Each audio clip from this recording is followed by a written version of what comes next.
Problem 4. What is the greatest number of consecutive integers whose sum is 45? So notice one key concern, which is consecutive. So you always want to maximize the amount of numbers you summate.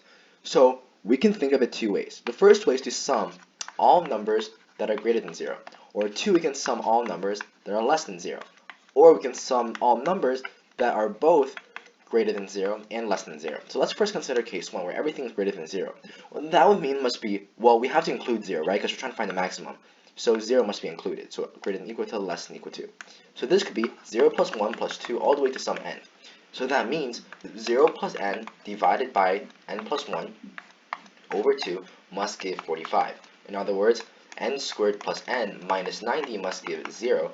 So n is equal to 2a negative b plus minus the square root of b squared minus 4ac, so 360, which is negative 1 plus minus 19 all over 2, but it can be negative, so this is 18 over 2, which is equal to 9. But 9 is very small, so that's case 1. So we suspect that there must be more. So let's continue. What about case 2, where everything's less than equal to 0? Well, we can say that this is equal to negative 1 plus negative 2 plus negative 3 plus so and so until n. To get that, we have negative 1 plus some quantity n times n divided by 2 gives 45, so that's equal to 90. So that means n squared minus n minus 90 is equal to 0. So n is equal to 2a negative b plus minus the square root of b squared minus 4ac plus 360. So that's equal to 1 plus minus 19 over 2. We must take the positive because we cannot be negative, so n will be equal to 20 over 2, which gives 10. Now that's none of the choices, so this is obviously incorrect for choice 2. So choice 3, what about choice 3? For choice 3, let's clear up some space so we have some room to work with. Well, we must consider positive and negative numbers. So how do we do that? Well, think about how positive numbers and negative numbers summate. If I were to have n plus minus n, that gives 0. We're trying to think of special cases here.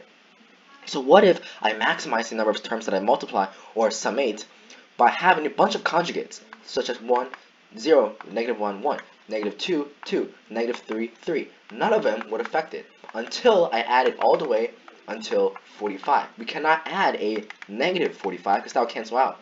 So we can only add to negative 44. So that most definitely would be the right answer. So from negative 44 all the way to 45, how many terms are there? Well, add 45 on both sides and you get 90. So we have a total of 90 terms, therefore choice D is the largest of all three.